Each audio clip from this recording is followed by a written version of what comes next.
વિદ્યાર્થી મિત્રો, આજે આપણે બીએસસી સેમ 6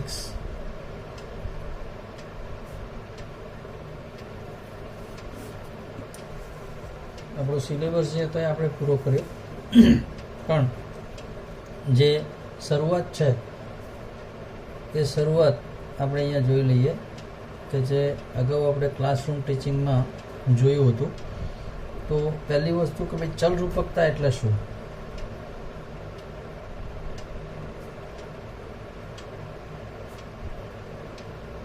ચલરૂપકતા એટલે કેટલાક કાર્બનિક સંયોજનોના બધા જ રાસાયણિક ગુણધર્મો તેના એક જ બંધારણ દ્વારા સમજાવી શકાતા નથી, અને એવા સંયોજનોના ગુણધર્મો એક કરતાં વધારે બંધારણ દ્વારા સમજાવી શકાય છે. એટલે બાર નામના વૈજ્ઞાનિકે એક મંતવ્ય રજૂ કર્યું કે ભાઈ ચલરૂપકતા એટલે એકબીજામાં સ્વતઃ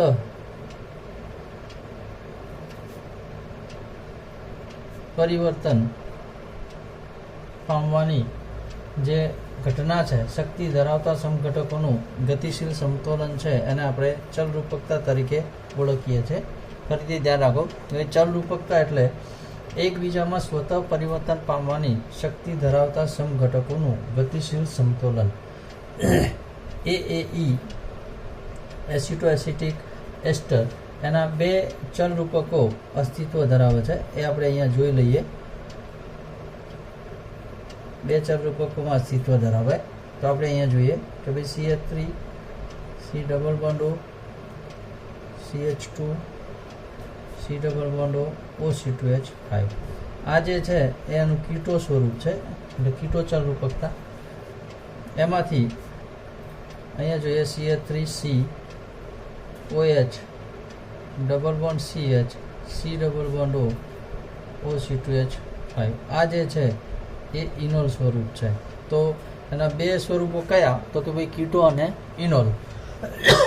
કીટો અને ઇનોલ સ્વરૂપોમાં અસ્તિત્વ ધરાવે. હવે બીજો પ્રશ્ન અહીંયા કે ભાઈ કીટો ઇનોલ ચલરૂપકતા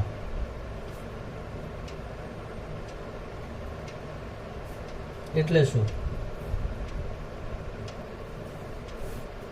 તો ચલરૂપકતા એટલે સ્વતઃ પરિવર્તન પામતા સમઘટકોનું ગતિશીલ સમતોલન. અહીંયા કીટોઇનોલ ચલરૂપકતા એ ત્રિપરમાણુનું ઉદાહરણ છે, C H અને O. બરાબર. તો સંયોજનના કાર્બોનિલ સમૂહ એટલે કે C ડબલ બોન્ડ O અને ઇનોલ સ્વરૂપ એટલે COH ડબલ બોન્ડ C. આ સ્વરૂપ સમૂહો ધરાવતા સમઘટકોની અચળ સમતુલનમાં રહેતી અને સતત એકબીજામાં પરિવર્તન પામતી ત્રિપરમાણુ પ્રણાલી એ કીટો ઇનોલ ચલરૂપકતા તરીકે ઓળખાય છે. બરાબર. તો આપણે ઉપર એ વસ્તુ અહીંયા જોઈ ગયા કે ભાઈ કીટો ઇનોલ ચલરૂપકતા કઈ રીતે હોય છે. હવે અહીંયા આપણે જોઈએ AAE એસિટો એસિટિક એસ્ટર અથવા ઇથાઇલ એસિટો એસિટેટ EAA. બરાબર. આનું સંશ્લેષણ આપણે જોઈએ તો ઇથાઇલ એસિટેટ અને સોડિયમ ઇથોક્સાઇડ ને ઇથેનોલની હાજરીમાં આપણે રિફ્લેક્સ કરીએ તો દ્રાવણને એસિડ વડે એસિડિક કરતાં આપણને AAE મળે છે. આપણે જોઈએ અહીંયા CH3 C double bond O OC2H5 plus CH3 C double bond O OC2H5. તો C2H5 OH ઇથેનોલની હાજરીમાં અને C2H5 ONA. તો અહીંયા આપણને આવું બંધારણ મળે, CH3 C double bond O CH2 C double bond O OC2H5 AAE મળશે. બરાબર. આ રિએક્શન જે છે એ રિએક્શન આપણે અહીંયા લખ્યું. હવે આપણે એની ક્રિયાવિધિ જોઈએ તો ઇથાઇલ એસિટેટમાં જે મિથાઇલ સમૂહ છે એ મિથાઇલ સમૂહનો હાઇડ્રોજન એ કેવો છે? તો કે નિર્બળ એસિડિક હોવાથી ઇથોક્સાઇડ વડે દૂર થઈ એ આપણને એસ્ટર એનાયન મળશે. એટલે આપણે એની ક્રિયાવિધિનું પહેલું સ્ટેપ લખીએ અહીંયા CH3 C double bond O OC2H5. Methyl સમૂહ જે છે એમાંથી આપણને હાઇડ્રોજન દૂર થશે ઇથોક્સાઇડ આયન વડે C2H5O- તો અહીંયા દૂર થાય -C2H5OH એટલે આપણને અહીંયા મળે CH2 C ડબલ બોન્ડો OC2H5. આ આપણને જે મળશે એ મળશે એસ્ટર એનાયન. આપણે આને કહી દઈએ 1. બરાબર. આ જે એસ્ટર એનાયન 1 છે એની સેકન્ડ સ્ટેપમાં ફરીથી ઇથાઇલ એસિટેટના બીજા અણુ સાથે આપણે પ્રક્રિયા કરીએ. એટલે આપણે અહીંયા લખીએ second step CH3 C double બોન્ડો OC2H5 plus CH2 minus C double બોન્ડો OC2H5. તો અહીંયા આપણને આ રીતે બંધારણ મળશે CH3 C O minus OC2H5. અહીંયા CH2 જોડાશે C ડબલ બોન્ડો OC2H5. ઇથોક્સાઇડ અહીંયા આયન અહીંયાથી દૂર થાય એટલે આપણને CH3 C ડબલ બોન્ડો CH2 C ડબલ બોન્ડો OC2H5 માઇનસ C2H5O માઇનસ દૂર થશે. બરાબર. તો આ રીતે આપણને આ બંધારણ મળશે એનું. પણ ઉપરોક્ત જે આપણે દર્શાયા બંને તબક્કા એ બંને તબક્કા રિવર્સેબલ છે. બરાબર. પરિવર્તિત હોવાને લીધે એનું સંપૂર્ણ નિર્માણ કરવા માટે આપણે સોડિયમ ઇથોક્સાઇડ જે આપણે ઉપરના રિએક્શનમાં બતાવ્યો તો સોડિયમ ઇથોક્સાઇડ સાથે એની પ્રક્રિયા થવી જોઈએ. તો અહીંયા આ રીતે બંધારણ થાય CH3 C ડબલ બોન્ડો CH2 C ડબલ બોન્ડો OC2H5. આપણે અગાઉના જે લેક્ચરોમાં શીખી ગયા એ વસ્તુ આ છે કે C2H5 ONને સોડિયમ ઇથોક્સાઇડ સાથે આપણે પ્રક્રિયા કરીએ એટલે -C2H5 તેનો દૂર થાય એટલે આપણને આવું બંધારણ મળે CH3 C ડબલ બોન્ડો CH અહીંયા જોડાશે Na C ડબલ બોન્ડો OC2H5 એટલે આપણને સોડિયમનો ક્ષાર અહીંયા મળે. અને એ સોડિયમનો ક્ષાર મળ્યા પછી આપણે જે પણ ગ્રુપ દાખલ કરવું હોય આપણે એ જ મેળવવું તો આપણે HCl દાખલ કરીએ તો -NaCl દૂર થાય એટલે આપણને બંધારણ આવું મળે CH3 C ડબલ બોન્ડો CH2 હાઇડ્રોજન જોડાશે OC2H5. તો આપણને અહીંયા સ્થાયી એ મળશે. બરાબર. તો આ પ્રમાણેનું જે બંધારણ છે એ બંધારણ આપણું થશે શું નો ઇથાઇલ એસિટેટનું આપણું આ બંધારણ થાય. એટલે આ બહુ ઇમ્પોર્ટન્ટ ક્વેશ્ચન છે કે ભાઈ એનું સંશ્લેષણ સાબિત કરો. ત્યારબાદ અગત્યની બીજી વસ્તુ આપણે જોઈએ કે ભાઈ જળ વિભાજન જે આપણે અગાઉના મુદ્દાઓમાં શીખી ગયા સ્ટેપ ધ્યાન રાખજો અહીંયા કે ભાઈ એ બધી જ વસ્તુ અહીંયા આવશે. શરૂઆતનો બેઝ જે લોકોએ લેક્ચર શરૂઆતના ભર્યા નથી ક્લાસરૂમમાં એ લોકોએ ખાસ ધ્યાન આપો કે ભાઈ જે પણ રિએક્શનો અત્યાર સુધી આપણે સંશ્લેષણો સાબિત કર્યા એમાં શું કરતા તો કે ભાઈ પહેલાં સોડિયમનો ક્ષાર બનાવતા જે સ્ટેપ અહીંયા આવી ગયું અને ત્યારબાદ ગ્રુપ દાખલ કરતા એ પણ સ્ટેપ અહીંયા આવી ગયું. હવે આની આગળ આપણે એવું કરતા કે ભાઈ કાં તો એનું એસિડિક જળ વિભાજન કરીએ અથવા તો કીટોનિક જળ વિભાજન કરીએ. બેમાંથી કોઈ પણ એક જળ વિભાજન કરવું પડે તો આપણે જળ વિભાજન જોઈએ કે ભાઈ કીટોનિક જળ વિભાજન એટલે શું.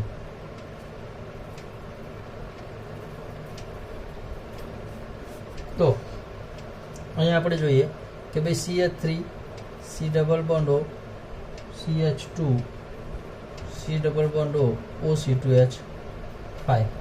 અહીંયા આપણે H પ્લસ H2O અને KOH સાથે આપણે પ્રક્રિયા કરીએ તો આપણે શું થશે કે ભાઈ અહીંયાથી બંધ તૂટશે. એક બંધ તૂટે એટલે આપણું રૂપાંતર અહીંયા થાય CH3 C ડબલ બોન્ડો CH2 C ડબલ OH આવું બને. એટલે કે H2નો મોલ અહીંયા જે છે એ આમાં ઉમેરાશે H પ્લસ અને OH સ્વરૂપે એટલે આપણને એસિડ મળશે. ત્યારબાદ આપણે એનું ડીકાર્બોક્સિલેશન કરીએ -CO2 દૂર થશે અહીંયાથી C ડબલ OHમાંથી એટલે હાઇડ્રોજન જે છે એ CH3 પર આવશે એટલે CH3 C ડબલ બોન્ડો CH3 આવું આપણને એક બંધારણ મળે. બરાબર. તો આ જે છે એ કીટોનિક જળ વિભાજન. આનું આપણે ઉદાહરણ કોઈ પણ લઈ લઈએ. માનો કે CH3 C ડબલ બોન્ડો CH અહીંયા આપણે લઈએ R1 C ડબલ બોન્ડો OC2H5. R1 is equal to તમે કોઈ પણ લઈ શકો કે ભાઈ CH3 ગ્રુપ લઈ લો, C2H5 ગ્રુપ લઈ લો, C6H5 ગ્રુપ લઈ લો, કોઈ પણ ગ્રુપ તમે અહીંયા દાખલ કરી શકો. તો આપણને એમાંથી આ મળે CH3 C ડબલ બોન્ડો CH_R1 અને COOH. આનું ડીકાર્બોક્સિલેશન કરો એટલે આપણને આવું મળશે CH3 C∫O CH2R1. એટલે અહીંયા તમે જે પણ ગ્રુપ દાખલ કર્યું છે ત્યાં એ સમૂહ જોડાયેલો હશે. બરાબર. એટલે આ જે છે એ કીટોનિક જળ વિભાજન. કીટોનિક જળ વિભાજનમાં ખાસ અગત્યનું યાદ રાખજો કે છેલ્લે ડબલ બોન્ડ O જે છે કીટોન સ્વરૂપ, એના પછીનો એક બંધ તૂટે અને બંધ તૂટ્યા પછી આપણે કીટોનિક જળ વિભાજનમાં એનું ડીકાર્બોક્સિલેશન કરીએ છીએ. હવે એસિડિક જળ વિભાજન.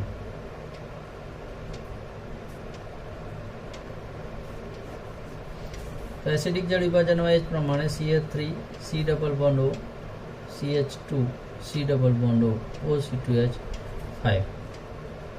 અહીંયા આપણે KOH સાથે ધારો કે પ્રક્રિયા કરીએ અને ગરમ કરીએ તો આપણને અહીંયા આ રીતે મળશે twice CH3 COOH plus C2H5OH. ધ્યાન રાખજો આ કઈ રીતે મળે.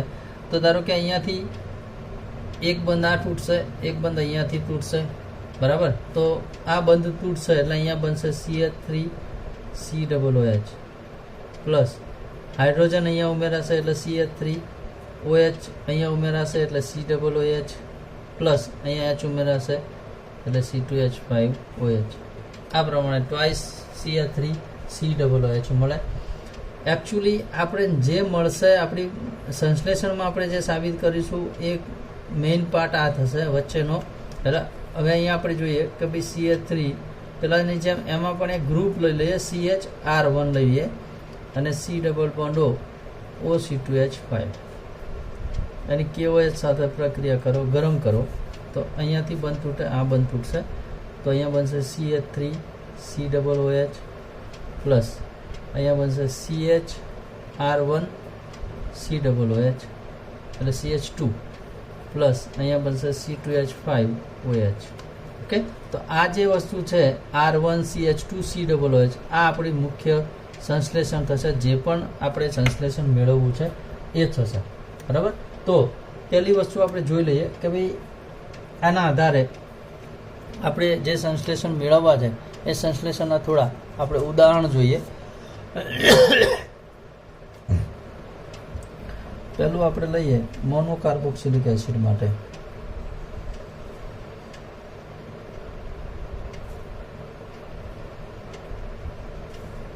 તો મોનોકાર્બોક્સિલિક એસિડ તો આપણે જસ્ટ એનું ખાલી એક ઉદાહરણ જોઈ લઈએ પહેલાં કે ભાઈ CH3 C∫O CH2 C∫O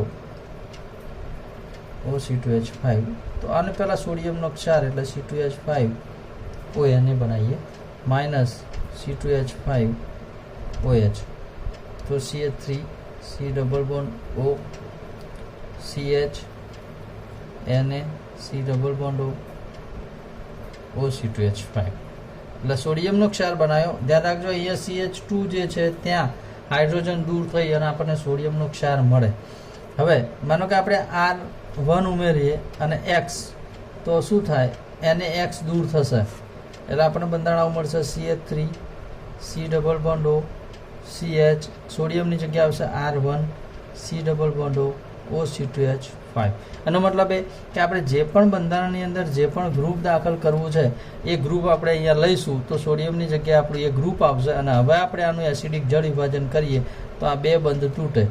તો અહીંયા આપણે લખીએ કે ભાઈ એસિડિક જળ વિભાજન તો શું થાય, તો CH3 COOH છૂટો પડે પ્લસ R1 CH2 COOH અને પ્લસ C2H5OH. એટલે આપણને અહીંયા આપણું જે બંધારણ છે એ બંધારણ અહીંયા આપણને મળી રહે. બરાબર. તો આમાં બે મેઇન વસ્તુ છે.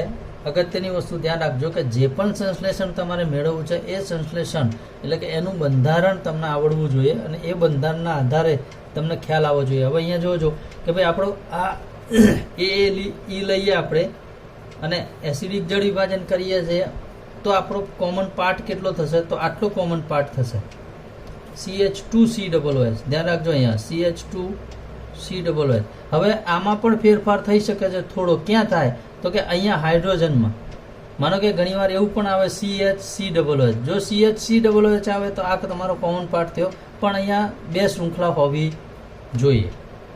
બરાબર. માનો કે C આવે ખાલી કાર્બન તો 3 શૃંખલા હોવી જોઈએ. આ ખાસ ધ્યાન રાખજો. બરાબર. પણ કોમન પાર્ટ તો તમારો આ 2 કાર્બનનો અહીંયા થશે, અને એના આધારે તમારે ગ્રુપ કયું દાખલ કરવું એ આપણે એના આધારે નક્કી કરવું પડે. એટલે મેઇન બંધારણ આપણને એક તો પદાર્થ આવડવું જોઈએ. ધારો કે આપણે લખીએ અહીંયા બ્યુટેનોઇક એસિડ. આ પહેલું જ સંશ્લેષણ ધ્યાન રાખજો અહીંયા બરોબર કે બ્યુટેનોઇક એસિડ. તો બ્યુટેનોઇક એસિડનું પહેલું તો બંધારણ શું થાય? તો આપણે લખીએ CH3 CH2 CH2 COOH. હવે ધ્યાન રાખો શરૂઆતનું સ્ટેપ. તો શરૂઆતનું સ્ટેપ આપણને ખબર છે, આપણે શેમાંથી મેળવવો છે? તો એમાંથી. તો એનું બંધારણ લખીએ CH2OC2H5. બરાબર. પહેલું સ્ટેપ આપણને ખબર છે કે આપણે સોડિયમનો ક્ષાર બનાવવાનો. તો C2H5OH એની સાથે પ્રક્રિયા કરો, C2H5OH દૂર થાય. તો અહીંયા આવશે CH3 C double bond O CH અહીંયા આવશે Na C double bond O OC2H5. હવે આપણું ગ્રુપ આવે કે ભાઈ જ્યાં સોડિયમનો ક્ષાર દાખલ કર્યો ત્યાં આપણે ગ્રુપ દાખલ કરવું. તો ગ્રુપ ક્યારે દાખલ ખબર પડે કે ભાઈ આપણે કયું ગ્રુપ? બધા બંધારણ માટે કંઈ આપણને ખ્યાલ ના આવે, પણ બંધારણ આવડતું હોય તો જ ખ્યાલ આવે. બરાબર. દરેક પદાર્થ માટે ગોખવાની આમાં કોઈ જરૂર નથી, બંધારણ આવડવું જોઈએ. તો આપણે બંધારણ બ્યુટેનોઇક એસિડ મેળવવું છે, એનું બંધારણ આપણે અહીંયા લખ્યું છે. તો મેં પહેલાં તમને કહ્યું કે ભાઈ આમાં કોમન પાર્ટ કેટલો? તો આટલો કોમન પાર્ટ છે કે ભાઈ આ જે વસ્તુ છે CH2COOH એ આપણને આમાંથી મળે જ છે, એમાંથી. તો વધારાનો ભાગ કયો? તો આટલો આપણો વધારાનો ભાગ થાય જે આપણે અંદર દાખલ કરવો પડે. એટલે એ આપણું થશે ગ્રુપ. તો આપણે અહીંયા લઈએ CH3 CH2Cl. તો માઇનસ શું દૂર થશે? NaCl. એટલે અહીંયા આપણું આવશે CH3 C double bond O CH. અહીંયા દાખલ થશે CH2CH3.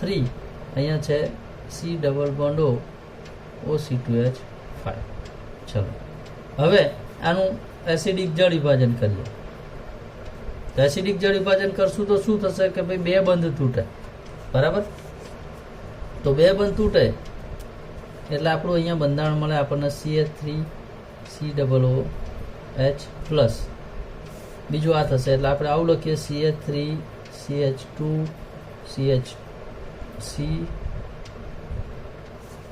CH2 અને COOH પ્લસ C2H5OH. તો આપણને આ બંધારણ મળે. તો આપણું જે બંધારણ આપણે મેળવવું છે એ બંધારણ આપણું આ છે. બરાબર. એટલે કોમન વસ્તુ છે, બહુ ભારે નથી. પહેલાં સોડિયમનો ક્ષાર બનાવવાનું યાદ રાખો કે ભાઈ સોડિયમનો ક્ષાર કઈ રીતે બને છે, એક વસ્તુ મેન. બીજી વસ્તુ કે ભાઈ એમાંથી ગ્રુપ કયું દાખલ કરવું પડે. તમને બંધારણ આવડવું જોઈએ તો તમને કોઈ તકલીફ નહીં પડે. કે બંધારણ આવડતું હશે તો આપણને ગ્રુપ ઓટોમેટિક એમાંથી આપણને ખ્યાલ આવી જશે કે ભાઈ મારે આ ગ્રુપ લેવું પડે. ઓકે. તો અહીંયા બીજી વસ્તુ જોઈએ.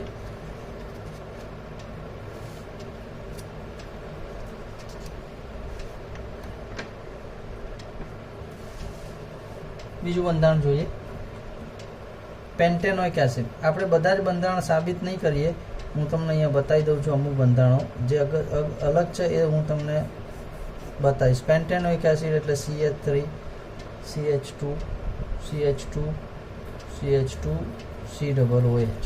તો અહીં ધ્યાન રાખો કોમન પાર્ટ કેટલો પહેલાં તો એ નક્કી કરી લો કે ભાઈ આટલો કોમન પાર્ટ. તો આ તમારું જે છે એ તમારું ગ્રુપ થાય. તો સેમ ટુ સેમ આના જેમ જ કે ભાઈ આમાં અને આમાં બંનેમાં ફરક શું છે?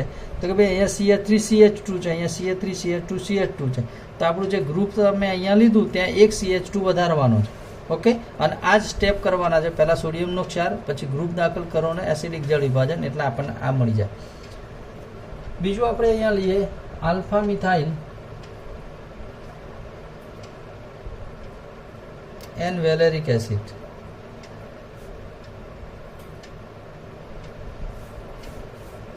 તો આનું બંધારણ આવું થશે CH3 CH2 CH2 CH COOH અને CH3. તો હવે ધ્યાન રાખજો બરાબર કે ભાઈ આમાં શું કરવું પડે? તો પહેલાં કોમન પાર્ટ નક્કી કરો કે ભાઈ આટલો એનો કોમન પાર્ટ છે કે આ વસ્તુ આપણને એમાંથી મળે છે. તો આપણે પહેલાં અહીંયા સોડિયમનો ક્ષાર બનાવીએ CH3 C double bond O CH2 C double bond O OC2H5.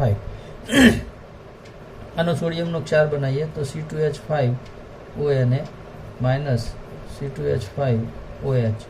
તો અહીંયા બનશે CH3 C double bond O CH Na C double bond O OC2H5. હવે અહીંયા ગ્રુપ દાખલ કરવાનું. તો આપણે અહીંયા ગ્રુપ કઈ રીતે દાખલ કરશું, તો કયું ગ્રુપ લઈ શકીએ? તો પહેલું નક્કી કરો કે કોમન પાર્ટનો જે કાર્બન છે એ કાર્બનને જુઓ તો એ કાર્બન પર 2 શૃંખલા છે. તો આ બંને ગ્રુપ થયા. બંને ગ્રુપ આપણે એક સાથે દાખલ કરી શકીએ નહીં. એટલે કોઈ પણ એક ગ્રુપ આપણે પહેલાં દાખલ કરવું પડે. તો માનો કે આપણે પહેલાં કરીએ CH3 CH2 CH2.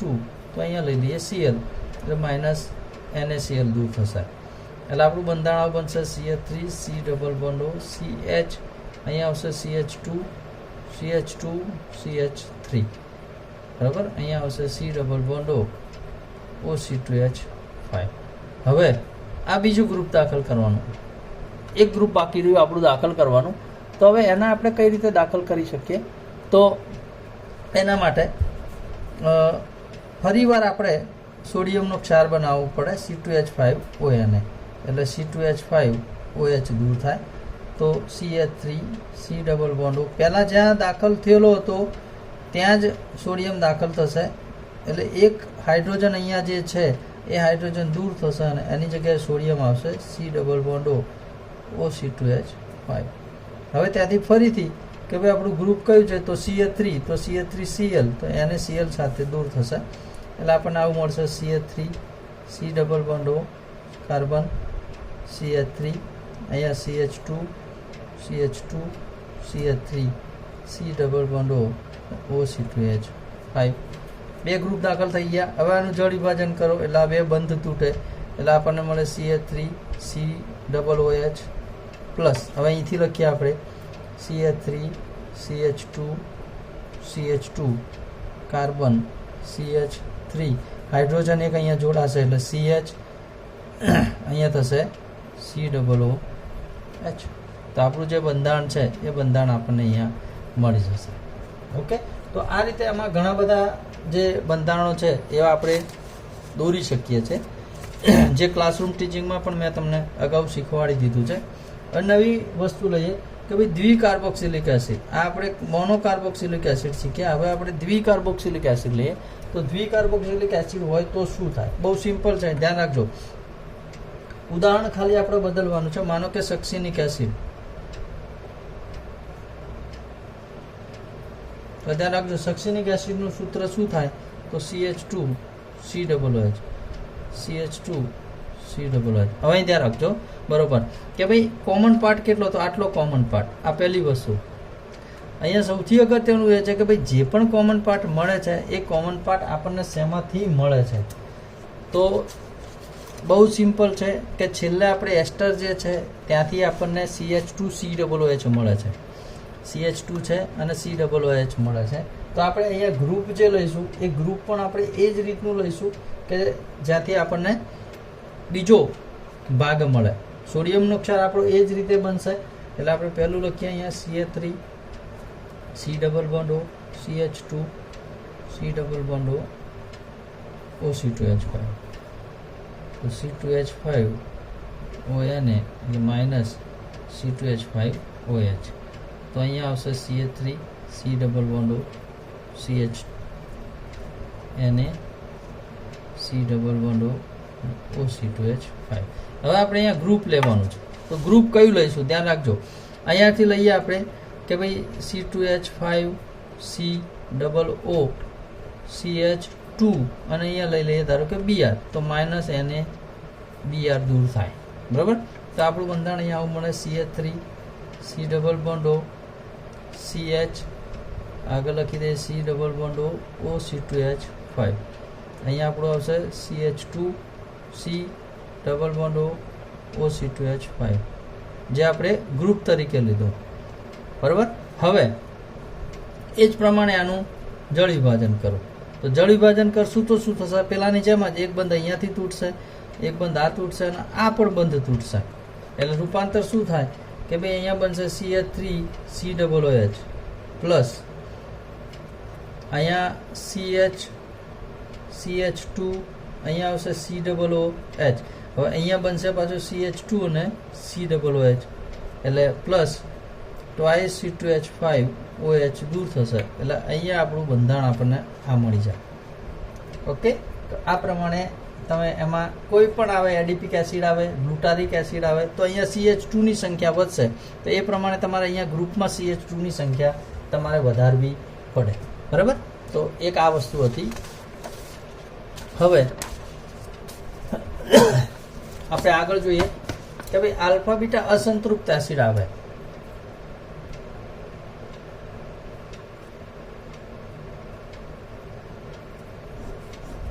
તો અસંતૃપ્ત એસિડના બંધારણ આપણે કઈ રીતે સાબિત કરશું? તો સિમ્પલ છે, એ પણ ધ્યાન રાખજો. અહીંયા કોઈ પણ એક અસંતૃપ્ત એસિડ લઈએ, માનો કે આપણે 2-બ્યુટેનોઇક એસિડ.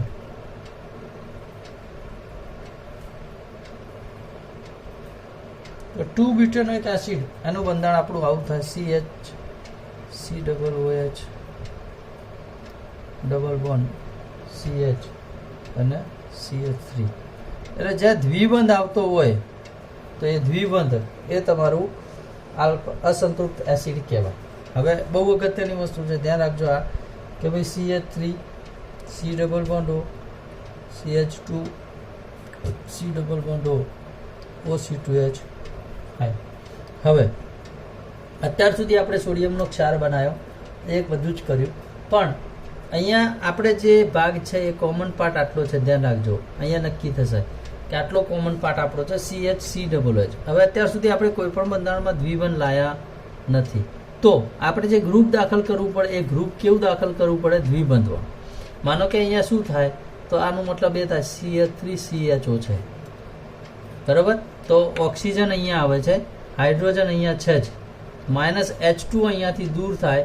જો આપણે આવું ગ્રુપ લઈએ CH3C ડબલ બોન્ડ O અને H, એટલે CH ડબલ બોન્ડ O. બરાબર? તો -H2. તો આ ગ્રુપ અહીંયા દાખલ થાય CH3C ડબલ બોન્ડ O. અહીંયા કાર્બન વધે, અહીંયા આગળ C double bond O, OC2H5. બરાબર? તો અહીંયા દાખલ શું થશે? Double bond CH3. બસ. હવે આનું જળ વિભાજન કરો. તો આનું જળ વિભાજન કરશું એ જ રીતે. તો આ બે બંધ દૂર થશે એટલે આપણું અહીંયા બનશે CH3COOH પ્લસ અહીંયા આવશે H, અહીંયા COOH થશે, અહીંયા ડબલ બોન્ડ CH અને CH3 પ્લસ C2H5OH. એટલે જે આપણે બંધારણ મેળવ્યું છે એ તમને અહીંયા સીધું બંધારણ મળી જશે. બરાબર? તો એ જ રીતે આપણે બીજું બંધારણ ધારો કે લઈએ સિનામિક એસિડ. તો સિનામિક એસિડનું બંધારણ શું થાય? તો કે ભાઈ બેન્ઝીન રિંગ, એના પર CH ડબલ બોન્ડ CH3OH. હવે ધ્યાન રાખજો કે ભાઈ આ તમારો કોમન પાર્ટ થશે CH3OH. તો તમારું ગ્રુપ કયું થાય? આટલું તમારું ગ્રુપ થાય. તો મારે આ સેમ વસ્તુ, પણ મારે અહીંયા જે આપણે લીધું એની જગ્યાએ ગ્રુપ મારે કયું લેવું પડે? C6H5CHO benzaldehyde. એ મારે ગ્રુપ તરીકે અહીંયા લેવું પડે, તો મને એમાંથી સિનામિક એસિડ મળી જાય. ઓકે, તો આ એક સિનામિક એસિડનું બંધારણ. હવે એ પછી આ જ બંધારણો આવે છે. ધારો કે હવે થોડું અલગ જોઈએ. અત્યાર સુધી આપણે જે એસિડિક સંશ્લેષણ જોયા, હવે આપણે કીટોનિક સંશ્લેષણનું ઉદાહરણ એક જોઈએ. તો 2-બ્યુટેનોન. તો 2-બ્યુટેનોન હોય તો એનું બંધારણ આવું થાય CH3 C double bond O, CH2 અને CH3. હવે એ ધ્યાન રાખજો કે એક વસ્તુ ખાસ ધ્યાન રાખજો. અહીંયા આપણને C ડબલ બોન્ડ O આવે છે બંધારણમાં. જ્યાં સુધી આપણે એસિડિક જળ વિભાજન કરતા હતા એટલે શરૂઆતનો C ડબલ બોન્ડ O વાળો બંધ પણ તૂટતો હતો અને પાછળનો પણ તૂટતો હતો. હવે બંધારણમાં જો આપણને આ મેળવવાનું હોય તો આટલો કોમન પાર્ટ આપણો થશે કે જે આપણને ઈમાંથી મળશે. તો આપણે આના આધારે નક્કી કરવાનું કે ભાઈ મારે એસિડિક જળ વિભાજન કરવું છે કે કીટોનિક જળ વિભાજન. અહીંયા મારે C ડબલ બોન્ડ જોઈએ છે, માટે મારે જળ વિભાજન કયું કરવું પડશે? કીટોનિક. તો હું અહીંયા પહેલું લઉં કે ભાઈ CH3 C double bond O CH2 C double bond O OC2H5.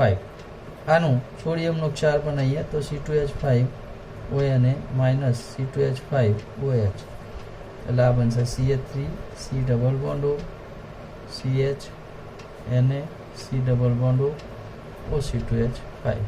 Group દાખલ કરીએ તો CH3 ગ્રુપ છે તો CH3Cl માઇનસ NaCl છૂટો પડે તો આપણું બને CH3 C double bond O CH. Group દાખલ થશે CH3 C double bond O OC2H5. હવે આનું જળ વિભાજન કરું તો કીટોનિક જળ વિભાજન, બરાબર. તો કીટોનિક જળ વિભાજન થશે તો અહીંયાથી બંધ તૂટશે. તો બંધ આ રીતે તૂટે તો મને અહીંયા મળે CH3 C double bond O CH CH3, આનું રૂપાંતર થાય C ડબલ O Hમાં, અને ત્યારબાદ હું એને ડીકાર્બોક્સિલેશન કરું એટલે અહીંયાથી CO2 દૂર થાય, હાઇડ્રોજન અહીંયા આવે એટલે મને મળે CH3 C double bond O CH2 CH3. તો આ બંધારણ જે મારે મેળવવું છે એ બંધારણ અહીંયા સાબિત થશે. ઓકે, તો આ રીતે જો કીટોન અંદર આવે કે આપણે કયું બંધારણ મેળવવું છે એના આધારે જ આપણે બધી જ વસ્તુ અંદર દાખલ કરી અને જોવું પડે કે ભાઈ મારે કીટોનિક જળ વિભાજન મેળવવાનું છે કે મારે કયું જળ વિભાજન કરવું પડશે, બરાબર. અને ગ્રુપ કયું દાખલ કરવું પડશે એ બહુ જ અગત્યનું છે. બીજું અહીંયા બંધારણ એક તમને એવું બતાવી દઉં હું 3-મિથાઇલ 2-પેન્ટેનોન. તો 3-મિથાઇલ 2-પેન્ટેનોન નું બંધારણ આવું થશે CH3 C double bond O CH CH2 CH3, અહીંયા થશે CH3. ઓકે, તો હવે આમાં શું થાય તો પહેલાની જેમ જ કે ભાઈ આમાં કોમન પાર્ટ કેટલો, તો કોમન પાર્ટ આટલો આપણો થશે CH3 C double bond O CH, આ કોમન પાર્ટ થશે. તો હવે અહીંયા બાકી વસ્તુ શું વધી તો કે ભાઈ આ કોમન પાર્ટનો જે કાર્બન છે છેલ્લો એની સાથે બે વસ્તુઓ જોડાયેલી છે C2H5 અને CH3. તો અગાઉ આપણે જેમ શીખી ગયા એમ કે ભાઈ આમાં આપણે બે ગ્રુપ દાખલ કરવા પડે પણ બંને ગ્રુપ એક સાથે દાખલ થઈ શકે નહીં. તો બંને ગ્રુપનું આપણે શું કરવું પડે તો બંને ગ્રુપ માટે અલગ અલગ આપણે સોડિયમનો ક્ષાર બનાવવો પડે. તો પહેલાં એક સોડિયમનો ક્ષાર આપણે જેમ બનાવીએ એ રીતે બનાવી કોઈ પણ એક ગ્રુપ બેમાંથી અંદર દાખલ કરો તમે, ત્યારબાદ ફરીથી સોડિયમનો ક્ષાર બનાવો અને બીજું કોઈ પણ એક ગ્રુપ દાખલ કરો અને ત્યાર પછી તમે એને જળ વિભાજન કરો. કયું? કીટોનિક જળ વિભાજન. તો કીટોનિક જળ વિભાજન કર્યા પછી જે COOH આવે એ COOH માટે આપણે એનું ડીકાર્બોક્સિલેશન કરવું પડે અને એના આધારે આપણને આ બંધારણ મળે. તો ક્લાસરૂમ ટીચિંગની અંદર શરૂઆતમાં આપણે આ વસ્તુઓ શીખ્યા હતા જેનો શરૂઆતનો બેઝિક પાયો હતો. તો બેઝ આ વસ્તુ છે એ આપણે આ લેક્ચરમાં પણ ઓનલાઈનમાં જોઈ લીધું અને ઘણા બધા ઉદાહરણો છે, ઉદાહરણો લઈ અને તમે આ વસ્તુઓ સાબિત કરી શકો છો. એટલે આપણું જે સંપૂર્ણ યુનિટ છે એ યુનિટ લગભગ આજે ક્લાસરૂમ ટીચિંગ સાથે જોવા જઈએ તો 8 થી 9 કમ્પ્લીટ 9 થી 10 લેક્ચર કદાચ થયા હશે. તો 10 લેક્ચરમાં આપણું આ યુનિટ જે છે એ આપણે અહીંયા પૂર્ણ કરીએ છીએ. એટલે તમે આનું ખાસ ધ્યાન રાખજો અને બહુ સિમ્પલ ચેપ્ટર છે. ઓનલી તમારે થોડી જ અંદર માહિતી જોવાની છે, થિયરી શીખવાની છે. કેમ કે ભાઈ એક તો એનું સંશ્લેષણ અગત્યનું છે, એસિડિક જળ વિભાજન અને કીટોનિક જળ વિભાજન અગત્યનું છે અને મેલોનિક એસ્ટરનું સંશ્લેષણ પણ અગત્યનું છે. આટલી વસ્તુ આવડે તો તમને આ ચેપ્ટર આવડી જશે અને ચેપ્ટરના મેઇન મુદ્દા શીખ્યા પછી તમારે મેઇન વસ્તુ છે કે જે પણ તમારે બંધારણ મેળવવા છે એ બંધારણ તમને આવડવા જોઈએ. જો બંધારણ આવડતું હશે તો તમને થિયરી બિલકુલ ઇઝી પડશે. કેમ કે બેઝિક જે વસ્તુ છે એ હું તમને ફરીથી રિપીટ કરું કહી દઉં કે કોઈ પણ બંધારણ મેળવવું હોય તો પહેલાં તમારે એને સોડિયમનો ક્ષાર બનાવવો પડે સોડિયમનો ક્ષાર બનાવ્યા પછી તમારે એમાં ગ્રુપ દાખલ કરવું પડે અને ગ્રુપ દાખલ કરવા માટે તમને એનું મેઇન બંધારણ જે છે એ બંધારણ આવડવું જોઈએ. તો તમે એમાં સાચું ગ્રુપ પણ દાખલ કરી શકો અને તમારે જળ વિભાજન કયું કરવું પડશે, એસિડિક કે કીટોનિક, એ પણ આપણે એમાં નક્કી કરી શકીએ. તો તમને આટલા પોઈન્ટ આવડતા હશે તો તમને બંધારણ અથવા એટલે કે સંશ્લેષણ મેળવવામાં કોઈ જ મુશ્કેલી પડશે નહીં. ઓકે, તો આપણે આપણું લેક્ચર અહીંયા પૂર્ણ કરીએ છીએ.